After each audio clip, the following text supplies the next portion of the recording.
Hi hello ನಮಸ್ಕಾರ ಎಲ್ಲರಿಗೂ. ನನ್ನ ಯೂಟ್ಯೂಬ್ ಚಾನಲ್ ಕುಸುವಿನ ಕಥಾಮೃತಕ್ಕೆ ತಮ್ಮೆಲ್ಲರಿಗೂ ಸುಸ್ವಾಗತ. ನನ್ನ ಎರಡನೇ ಕತೆ ಒಲವಿನ ಆಗಮನ, ಸಂಚಿಕೆ 6. ಹೀಗೆ ಯೋಚಿಸುತ್ತಾ ಹೋಗುತ್ತಿದ್ದವನು, ಅಲ್ಲ, ಹೀಗೆ ರಾತ್ರಿ ಎಲ್ಲಿ ಉಳಿಯೋದು? ಹೋಟೆಲ್ನಲ್ಲಿ ರೂಮ್ ಮಾಡಿಕೊಂಡ್ರೆ ಎಷ್ಟು ದಿನ ಅಂತ ಮಾಡೋದಕ್ಕೆ ಸಾಧ್ಯ? ಹೀಗೆ ಖರ್ಚು ಮಾಡ್ತಿದ್ರೆ ನನ್ನ ಹತ್ರ ಇರೋ ಹಣ ಪೂರ್ತಿ ಖರ್ಚಾಗತ್ತೆ. ಆಮೇಲೆ ಏನು ಮಾಡೋದು? ಹಾಗಂತ ಎಲ್ಲೆಂದರಲ್ಲಿ ಮಲಗೋದಕ್ಕೆ ಆಗಲಿ ರಾತ್ರಿ ಕಳೆಯಲು ಆಗೋದಿಲ್ಲ ಎಂದುಕೊಂಡೇ ಹೋಗುತ್ತಿದ್ದವನು ಅಲ್ಲಿದ್ದ ಆಸ್ಪತ್ರೆ ನೋಡಿದವನೇ. ಇವತ್ತಿಲ್ಲೇ ಇರೋಣ ಎಂದು ನಿರ್ಧರಿಸಿ ಆಸ್ಪತ್ರೆಯ ಒಳಗೆ ಹೋಗಿ ವಿಸಿಟರ್ ಚೇರ್ನಲ್ಲಿ ಕುಳಿತುಕೊಳ್ಳುತ್ತಾನೆ. ಪ್ರಜ್ಞೆ ತಪ್ಪಿ ಬಿದ್ದವಳನ್ನು ಅಲ್ಲೇ ಮಲಗಿಸಿ ಆ ಪುಂಡರ ಮುಂದೆ ಬಂದವನೇ, ಕಣ್ಣು ಕೆಂಪಗೆ ಮಾಡಿಕೊಂಡು ನಿಂತವನೇ, ಏಯ್, ಯಾರೋ ನೀವು?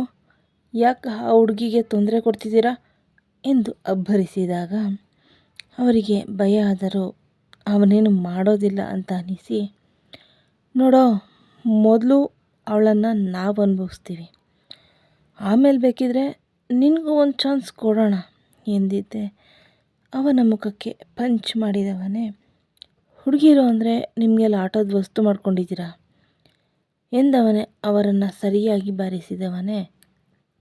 ಆಗಲೇ ಪೊಲೀಸರಿಗೆ ಫೋನ್ ಮಾಡಿದ್ದರಿಂದ ಅವರು ಬಂದು ಅವರನ್ನೆಲ್ಲ ಎಳೆದುಕೊಂಡು ಹೋದರೆ ಅಲ್ಲೇ ಬಿದ್ದಿದ್ದ ಅವಳ ವೇಲನ್ನು ಟಾಪ್ ಹರಿದು ಹೋಗಿದೆ ಅನ್ನೋದು ತಿಳಿಯದಂತೆ ಡಿಸೈನ್ ಆಗಿ ಕಟ್ಟಿದವನೇ ಅವಳ ಕೆನ್ನೆ ತಟ್ಟುತ್ತಾ, ಎದ್ದೇಳಿ ಮಿಸ್ ಎನ್ನುತ್ತಾ, ಅಲ್ಲ, ಇವರು ಸತ್ತು ಹೋಗಿದ್ದಾರೆ ಹೇಗೆ ರೀ? ಎದ್ದೇಳಿ ಮೇಲೆ, ನಿಮಗೇನೂ ಆಗಿಲ್ಲ ರೀ ಎಂದು ಹೇಳುತ್ತಾ ಅವರ ಉಸಿರಾಟ ಆಡುತ್ತಿದ್ದುದನ್ನು ಗಮನಿಸಿ ಅವಳನ್ನು ಎತ್ತಿಕೊಂಡು ತನ್ನ ಕಾರ್ ಬಳಿ ಬಂದವನೇ ಅವಳನ್ನು ಕಾರ್ನಲ್ಲಿ ಮಲಗಿಸಿ ಅವಳನ್ನು ಆಸ್ಪತ್ರೆಗೆ ಕರೆದುಕೊಂಡು ಹೋಗುತ್ತಾನೆ. ಕಿರುಚುತ್ತಲೇ ಒಳಗೆ ಬಂದವನೇ, ಡಾಕ್ಟರ್, ಎಮರ್ಜೆನ್ಸಿ ಎಂದು ಹೇಳುವಾಗ ಅವನ ಕೂಗಿಗೆ ಆಗ ತಾನೇ ನಿದ್ದೆಗೆ ಜಾರುತ್ತಿದ್ದ ವಿಜಯ್ ಎಚ್ಚರವಾಗಿ, ಯಾರಿಗೆ ಏನಾಯ್ತೋ ಯಾಕೆ ಇವರೆಷ್ಟು ಜೋರಾಗಿ ಕಿರ್ಚಿಸಿದ್ದಾರೆ ಎಂದೆನಿಸಿ ಅವರ ಕಡೆ ತಿರುಗಿದಾಗ ಅವರ ತೋಳಲ್ಲಿ ಮಗುವಂತೆ ಮಲಗಿದ್ದ ಸಹಸ್ರಳನ್ನು ನೋಡಿದ್ದೆ. ಅವನ ನಿದ್ದೆ ಹಾರಿ ಹೋಗಿ ಓಡುತ್ತಲೇ ಅವರ ಬಳಿ ಬಂದವನೇ, ಮಿಸ್ ಸೂಸೈಡ್, ಏನ್ರಿ ಮಾಡ್ಕೊಂಡಿದ್ದೀರಾ? ಸಾಯೋದು ತಪ್ಪು ಅಂತ ಹೇಳಿದ್ದೆ ಅಲ್ಲ ಎಂದು ಒಂದೇ ಉಸಿರಿನಲ್ಲಿ ಬಡಬಡಿಸುವಾಗ ಅಲ್ಲಿಗೆ ಡಾಕ್ಟರ್ ಬಂದಿದ್ದರಿಂದ ವಿಜಯ್ನನ್ನೇ ತೀಕ್ಷ್ಣವಾಗಿ ನೋಡಿದವನೇ ಅವಳನ್ನು ಸ್ಟ್ರೆಚ್ಚರ್ ಮೇಲೆ ಮಲಗಿಸಿ, ಯಾರು ನೀವು? ಅವಳ ಪರಿಚಯ ನಿಮಗಿದೆಯಾ ಎಂದು ಗಡಸು ದನಿಯಲ್ಲಿ ಕೇಳಿದಾಗ, ಅಯ್ಯೋ ದೇವ್ರೆ, ಏನು ಮಾಡಿದ್ದೆ ನಾನು ನಿನಗೆ? ಅವರ ಅಣ್ಣ ಅನಿಸುತ್ತೆ ಇವರು, ಏನು ಮಾಡಿಕೊಂಡಿದ್ದೀರೋ ಏನೋ. ನನ್ನ ಪರಿಚಯ ಹೇಳಿದ್ರೋ ಇಲ್ವೋ ಮನೆಯಲ್ಲಿ, ಇರಲಾರ್ದೆ ಇರುವೆ ಬಿಟ್ಕೊಳ್ಳೋದು ಅಂದರೆ ಇದೇ ಅನಿಸುತ್ತೆ ಎಂದು ಗೊಣಗುವಾಗ ಆ ಅಪರಿಚಿತ ಫೋನ್ ರಿಂಗ್ ಆದಾಗ ಅವನು ಪಿಕ್ ಮಾಡಿ, ನಾನು ಬರ್ತಿದ್ದೀನಿ ಕಣಮ್ಮ, ಯಾರೋ ಅರ್ಜೆಂಟಾಗಿ ರಕ್ತ ಬೇಕು ಅಂತ ಹೇಳಿದರು, ಅದಕ್ಕೆ ಆಸ್ಪತ್ರೆಗೆ ಬಂದಿದ್ದೀನಿ, ಇನ್ನೇನು ಹೊರಟೆ ಅಂದಿದ್ದು ಕೇಳಿ, ಉಸ್ಸಪ್ಪ, ಅಂದರೆ ಇವರು ಅವರ ಅಣ್ಣ ಅಲ್ಲ, ಮತ್ತೆ ಲವರ್ ಏನಾದರೂ ಇರಬಹುದಾ ಎಂದು ಅವರನ್ನೇ ನೋಡುವಾಗ, ರೀ ಮಿಸ್ಟರ್, ನಿಮಗೆ ಅವರ ಪರಿಚಯ ಇದೆಯಾ ಎಂದಾಗ ಆಗಿದ್ದು ಆಗಲಿ ಅಂತ ಅನಿಸಿ ಹೌದು ಅಂತ ತಲೆ ಅಲ್ಲಾಡಿಸಿದರೆ, ಸರಿ, ಹಾಗಿದ್ರೆ ನೀವೇ ಅವರನ್ನು ಅವರ ಮನೆಯವರಿಗೆ ಕಾಲ್ ಮಾಡಿ ವಿಷಯ ತಿಳಿಸಿ, ನನಗೆ ಸ್ವಲ್ಪ ಕೆಲಸ ಇದೆ, ನಾನು ಹೋಗಬೇಕು ಎಂದಾಗ ಅವಳು ನಿಮಗೆ ಎಲ್ಲಿ ಸಿಕ್ಕಿದ್ದು ಎಂದು ಪ್ರಶ್ನಿಸಿದಾಗ ಅವರು ಅಲ್ಲಿ ನಡೆದಿದ್ದು ಎಲ್ಲ ಹೇಳಿ, ಏನು ಹುಡುಗಿಯರೋ ಏನೋ, ಈ ಮಧ್ಯರಾತ್ರಿಯಲ್ಲಿ ಒಂದು ಫೋನ್ ಸಹ ಇಟ್ಟುಕೊಳ್ಳದೆ ಒಂದಿಷ್ಟು ಹಣ ತೆಗೆದುಕೊಂಡು ಎಲ್ಲಿಗೂ ಹೊರಟಿದ್ರು, ನಾನು ಬರೋದು ಸ್ವಲ್ಪ ಲೇಟಾಗಿದ್ದರೂ ಅಲ್ಲಿ ಏನು ನಡೆಯುತ್ತಿತ್ತು ಅನ್ನೋದು ಊಹೆ ಮಾಡಿಕೊಳ್ಳೋದಕ್ಕೂ ಆಗೋದಿಲ್ಲ ಎಂದಾಗ, thank you so much sir, ಅವಳನ್ನು ಸೇವ್ ಮಾಡಿದ್ದಕ್ಕೆ. ಸಾರಿ, ನಿಮ್ಮ ಪರಿಚಯ ಆಗಲಿಲ್ಲ ಎಂದಾಗ, ನನ್ನ ಹೆಸರು ಮಾಧವ್, ಸದ್ಯಕ್ಕೆ ಅಷ್ಟು ಸಾಕು, ಮತ್ತೆ ಭೇಟಿಯಾದರೆ ಆರಾಮಾಗಿ ಕುಳಿತು ಮಾತನಾಡೋಣ, ಈಗ ಸಮಯ ಇಲ್ಲ, ಅವರು ಸ್ವಲ್ಪ ಸೂಕ್ಷ್ಮ ಮನಸ್ಥಿತಿಯವರು ಅಂತ ಅನಿಸುತ್ತೆ. ನೀವು ಅವರಿಗೆ ಧೈರ್ಯ ಹೇಳಿ. ಅವರನ್ನು ನಾನು ಇದಕ್ಕಿಂತ ಮುಂಚೆ ಎಲ್ಲ ನೋಡಿದ್ದೀನಿ, ಮಾತನಾಡಿದ್ದೀನಿ ಅಂತ ಅನ್ನಿಸ್ತು ಅವರನ್ನು ಹತ್ತಿರದಿಂದ ನೋಡಿದಾಗ. ಬಟ್ ನೆನಪಿಲ್ಲ. ಇಟ್ಸ್ ಓಕೆ, ನಾನೇನು ಬರ್ತೀನಿ ಎಂದವನೇ ಅಲ್ಲಿಂದ ಹೊರಟರೆ, ಇತ್ತ ಅಲ್ಲಿಗೆ ಬಂದ ಡಾಕ್ಟರ್ ವಿಜಯ್ ಬಳಿ ಹೋಗಿ ಕೆಲವೊಂದು ಮೆಡಿಸಿನ್ ತರಲು ಹೇಳಿದಾಗ ಅವನು ಹೋಗಿ ಎಲ್ಲವನ್ನು ತಂದು ಕೊಟ್ಟವನೇ, ಡಾಕ್ಟರ್ ಏನಾಗಿದೆ ಅವರಿಗೆ ಎಂದು ಟೆನ್ಷನ್ನಲ್ಲಿಯೇ ಕೇಳಿದಾಗ, ಅಂತಹುದು ಏನಾಗಿಲ್ಲ ಸರ್, ಅವರು 2 ದಿನದಿಂದ ಊಟ ಮಾಡಿಲ್ಲ, ಅದಕ್ಕೆ ನಿಶ್ಶಕ್ತಿ ಉಂಟಾಗಿದೆ. ಅದರ ಜೊತೆ ಹಣೆ ಬಡಿದು ರಕ್ತ ಬಂದಿದ್ದರಿಂದ ಪ್ರಜ್ಞೆ ತಪ್ಪಿದ್ದಾರೆ. ಡ್ರಿಪ್ ಹಾಕಿದ್ದೀನಿ, ಬೆಳಿಗ್ಗೆಯಷ್ಟರಲ್ಲಿ ಎಚ್ಚರ ಆಗತ್ತೆ ಎಂದಾಗ ಸರಿ ಅಂತ ತಲೆ ಅಲ್ಲಾಡಿಸಿದವನೇ ಅಲ್ಲೇ ಕುಳಿತು, ಅಲ್ಲ ಏನಾಗಿದೆ ಅವಳ ಲೈಫ್ನಲ್ಲಿ? ಅವಳು ನಂತರ ಮನೆ ಬಿಟ್ಟು ಬಂದಿರೋದಾ? ಹಾಗೆ ಮನೆ ಬಿಟ್ಟು ಬರುವವರು ಅಷ್ಟು ಚೆನ್ನಾಗಿ ರೆಡಿಯಾಗಿ ಬರ್ತಾರಾ? ಛೇ, ಒಂದು ಗೊತ್ತಾಗ್ತಿಲ್ವೇ.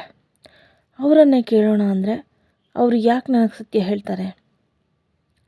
ನಾನೇನು ಅವರಿಗೆ ಹತ್ತಿರದವನ ಎಂದುಕೊಂಡೆ.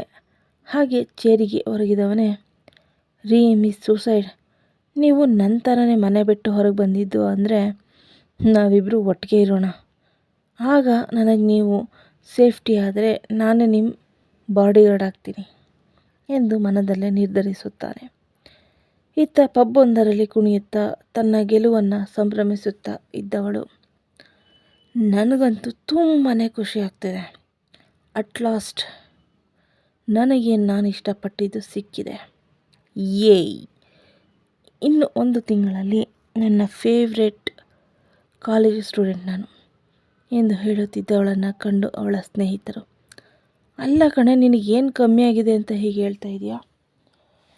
ಈ ಊರಿನ ಫೇಮಸ್ ಹಾರ್ಟ್ ಸರ್ಜನ್ ಮಗಳು ನೀನು, ನಿನಗೆ ಅಲ್ಲಿ ಒಂದು ಸೀಟ್ ಸಿಗ್ತಿರ್ಲಿಲ್ವಾ ಎಂದು ಆಶ್ಚರ್ಯದಿಂದ ಕೇಳಿದಾಗ, ಓಹೋ ಗೊತ್ತಿದೆ ನನಗೆ ನಾನೆಷ್ಟು ಶ್ರೀಮಂತಳು ಅಂತ, ಆದರೆ ನಮ್ಮಪ್ಪ ಏನು ಅಂತ ನನಗೆ ಮಾತ್ರ ಗೊತ್ತು. ಅವರು PUCಯಲ್ಲೇ ಹೇಳಿದರು, ನೀನು ಇಷ್ಟಪಟ್ಟಿದ್ದು ಓದಬೇಕು ಅಂದರೆ ನೆಕ್ಸ್ಟ್ ಬರೀ ಸ್ಕಾಲರ್ಶಿಪ್ನಲ್ಲೇ, ಇಲ್ಲ ಅಂದರೆ ನನ್ನ ಇಷ್ಟದ ಪ್ರಕಾರ ನಿನ್ನ ಓದು ಮುಂದುವರಿಯುತ್ತೆ ಅಂತ. ಹೌದಾ?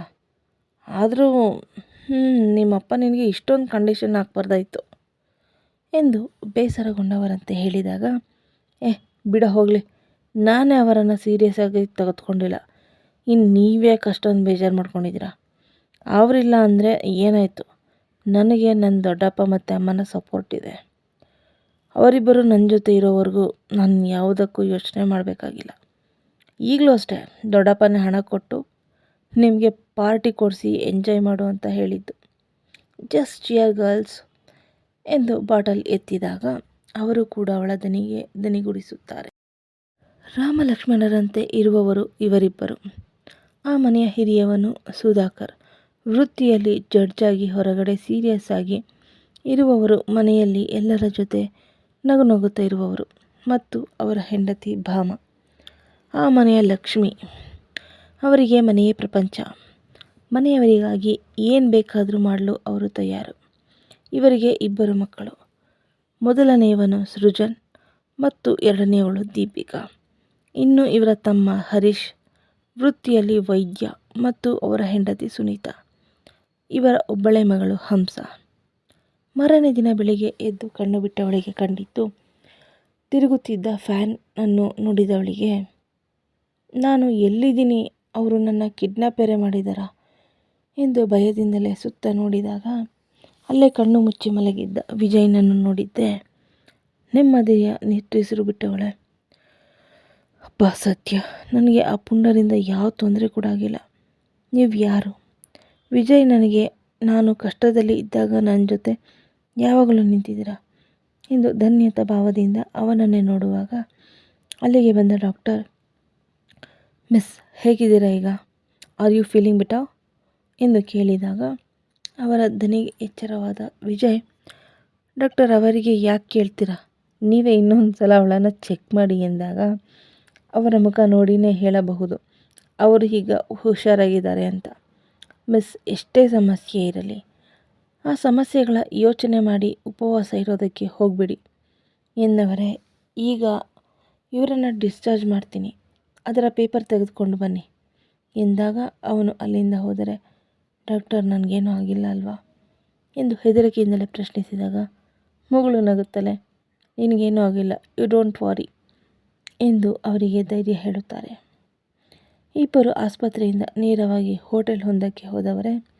ಅಲ್ಲೇ ಒಂದು ರೂಮ್ ಮಾಡಿ ಇಬ್ಬರು ಫ್ರೆಶ್ ಆಗಿ ಅಲ್ಲೇ ತಿಂಡಿ ತಿಂದು ಮುಗಿಸಿ ತಮ್ಮ ರೂಮಿಗೆ ವಾಪಸ್ ಬಂದ ಮೇಲೆ, ಸಹಸ್ರ, ನಾನು ಏನೋ ಕೇಳ್ತೀನಿ, ನೀವು ನಿಜನೇ ಹೇಳ್ತೀರಾ ಅಂತ ನಂಬಬಹುದಾ ಎಂದು ಕಣ್ಣು ಕಿರಿದಾಗಿಸಿ ಕೇಳಿದಾಗ, ತಲೆ ತಗ್ಗಿಸಿಯೇ ಹೌದು ಅಂತ ತಲೆ ಅಲ್ಲಾಡಿಸಿದಾಗ, ನೀವು ಮನೆ ಬಿಟ್ಟು ಬಂದಿದ್ದೀರಾ ಅಲ್ವಾ, ಇದು ನಿಮ್ಮೂರ ಅಲ್ಲ ಅಲ್ವಾ ಎಂದು ನೇರವಾಗಿ ಪ್ರಶ್ನಿಸಿದಾಗ ಆಶ್ಚರ್ಯದಿಂದ ತಲೆ ಎತ್ತಿ ಅವನನ್ನೇ ನೋಡುವಾಗ, ನಾನು ಹೇಳಿದ ನಿಜ ತಾನೆ ಎಂದಾಗ ಮನದಲ್ಲೇ, ಯಾವ ಮನೆ ಇದೆ ಅಂತ ಬಿಟ್ಟು ಬರಲಿ ವಿಜಯ್ ಅವರೇ, ನಿಮಗೆ ನಾನು ಇಷ್ಟು ದಿನ ಎಲ್ಲಿದ್ದೇನೋ ನಿಜವನ್ನಂತೂ ಹೇಳೋಕ್ಕೆ ಸಾಧ್ಯ ಇಲ್ಲ, ನೀವು ಅಂದುಕೊಂಡಿದ್ದೆ ನಿಜ ಆಗಿರಲಿ ಎಂದೆನಿಸಿ ಹೌದು ಅನ್ನೋ ಹಾಗೆ ತಲೆ ಅಲ್ಲಾಡಿಸಿದಾಗ, ರೀ ಮಿಸ್ ಸೂಸೈಡ್, ನಾನು ಪೊಲೀಸ್, ನೀವು ಏನೋ ಮಾಡಿದ್ದೀರಿ, ನಿಮ್ಮ ವಿಚಾರಣೆ ಮಾಡ್ತಿದ್ದೀನಿ ಅನ್ನೋ ಹಾಗೆ ಎಲ್ಲದಕ್ಕೂ ಸೈಲೆಂಟಾಗಿ ತಲೆ ಅಲ್ಲಾಡಿಸಿದರೆ ನನಗೆ ಕೆಟ್ಟ ಕೋಪ ಬರುತ್ತೆ. ಆ ದೇವ್ರು ಬಾಯಿ ಕೊಟ್ಟಿದ್ದಾನೆ ತಾನೇ, ಮಾತಾಡ್ರಿ ಎಂದು ಸಿಟ್ಟಲ್ಲಿ ಹೇಳಿದಾಗ, ನಾನು ಮತ್ತೆ ಯಾವತ್ತೂ ಮನೆಗೆ ವಾಪಸ್ ಹೋಗೋದಿಲ್ಲ ಎಂದಾಗ, ನೀವು ನನ್ನ ಪಾರ್ಟಿನೇ ಎಂದು ಗೊಣಗುತ್ತಾ, ರೀ ಡೈರೆಕ್ಟಾಗಿ ಕೇಳ್ತಾ ಇದ್ದೀನಿ, ಮದುವೆ ಆಗೋಣವಾ ಎಂದರೆ ತನ್ನ ಕಣ್ಣನ್ನು ಅಗಲಿಸಿ ಅವನನ್ನೇ ನೋಡುತ್ತಾ ಉಳಿದಿದ್ದಳು ಸಹಸ್ರ. ಮಾಧವ್ ಯಾರು ಅನ್ನೋದು ಮುಂದೆ ಗೊತ್ತಾಗುತ್ತೆ. ನೆನಪಿರಲಿ, ಅವನು ಮಾಧವ್ ಮತ್ತು ಸಹಸ್ರ ಯಾವಾಗ ಭೇಟಿ ಮಾಡಿದ್ರು, ಸಹಸ್ರ ಈಗ ವಿಜಯ್ ಹತ್ತಿರ ನಿಜ ಹೇಳ್ತಾಳ. ನಿಮ್ಮ ಪ್ರೋತ್ಸಾಹ ಈ ಕತೆಗೆ ಬೇಕೇ ಬೇಕು. ಸೊ ಓದಿದವರೆಲ್ಲರೂ ಒಂದೊಂದು ಕಮೆಂಟ್ ಹಾಕಿ ಪ್ಲೀಸ್. ಹಾಗೆ ನಿಮಗೆ ಇಷ್ಟ ಆದರೆ ದಯವಿಟ್ಟು ಶೇರ್ ಮಾಡಿ, ಲೈಕ್ ಮಾಡಿ. ಧನ್ಯವಾದಗಳು.